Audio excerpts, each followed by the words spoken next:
What's up, geeks and gamers? It's Jeremy coming to you with another video, and today we are talking about everything you need to know about Disney's new streaming service on the very influential entertainment website 17. So why are we talking about this? Well, before we get started, I gotta give a shout out to Odin's Movie Blog and at Darth Nemesis 8 on Twitter for telling me about this. So shout out to both of them, give them a follow.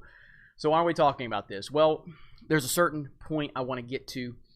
Obviously, this is talking about the new streaming service, and it's giving you information. So your entertainment needs of 2018 were met with a delicate balance of Netflix, binges, Hulu gems, what you could watch on TV, shows you could stream for free, and scoping out HBO Go for your rent's password. But there's a new streaming service in town, and odds are it's going to take 2019 by storm. So it's talking about Disney Plus, the new Disney streaming service. So goes over a couple points. You know, it'll likely be cheaper than Netflix. Talking about a quote from Bob Iger. And you know, High School Musical TV series will air on it. Don't get too mad at me, but I actually like the High School Musical movies. Sorry, I was a Saved by the Bell kid, and it kind of gave me that Saved by the Bell magic. So judge me if you feel like, but yeah, I ain't changing my mind. But anyway, that's not why I'm making this video. The service will also feature a ton of other cool shows. Along with the High School Musical series, the Disney streaming service will produce other original TV series, including a Star Wars series, a new original Marvel series, and a Monsters, Inc. animated series. So is that why? Is that why I'm giving you this video? No. Oh, look there. What could we have here? Disney also intends to produce 4 or 5 original movies a year, including a brand new Star Wars trilogy written and directed by Star Wars The Last Jedi director Rian Johnson. Now, what does this tell us? I don't know. I really don't. This could be nothing, or this could be something. This could be somebody having bad information and putting it on here. I don't know why 17 would be breaking this information.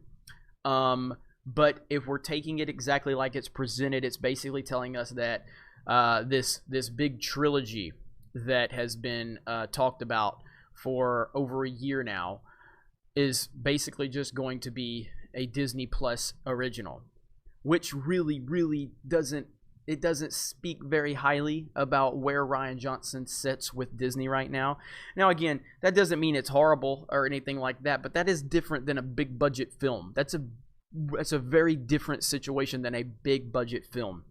And honestly, I still don't think this trilogy happens at all, but this is interesting information nonetheless. Now, if you go back and you look, Bob Iger publicly took the blame for Kathleen Kennedy and all of her terrible decision-making several months ago. She has still not spoken because she is a terrible leader. She is a front runner. When things are good, she's right there. When things are bad, she goes in hiding. And so Bob Iger comes out and he basically talked about Benioff and Weiss. He talked about Jon Favreau. He talked about these movies, but he didn't mention Rian Johnson's trilogy. He didn't. And Rian Johnson has not mentioned his trilogy in months. So I don't know what's going on with it. But this right here is interesting.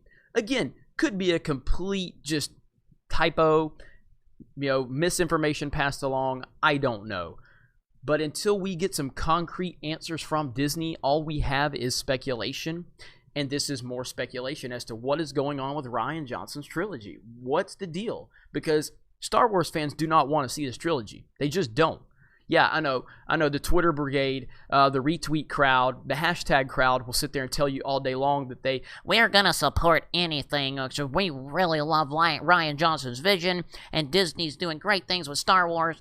And yeah, then you have Solo failing to make any money. You have toys sitting on the shelf collecting dust because SJWs and NPCs don't buy toys. They don't support your business model. So the same people that were so proud, we're so proud of representation for Ghostbusters, that movie also lost money because anytime you pander to that crowd, you are asking to lose money.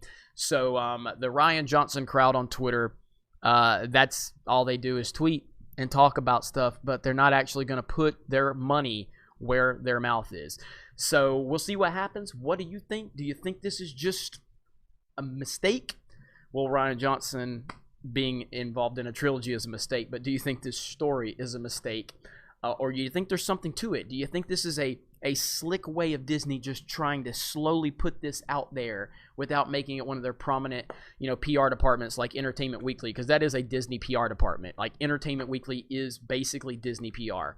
If Disney needs to make a major announcement, Entertainment Weekly is right there, and they have all of the exclusives. But this is 17. So why would 17 have this information? I don't know, but Disney is not a dumb company, and they know how to do this type of stuff. So maybe this is their way of putting it out there in the interwebs, and they know people like me and all the other channels are going to pick this up and run with it and make a big deal of it. So maybe that's it. I don't know. But at the end of the day, Rian Johnson does not need to be anywhere near Star Wars. He needs to have a restraining order against him. 500 miles. He cannot come within a Star Wars production for the rest of his life. That is the best move that you can do, Bob Iger. You guys have a great day. Let me know your thoughts in the comments below, and we will talk to you later.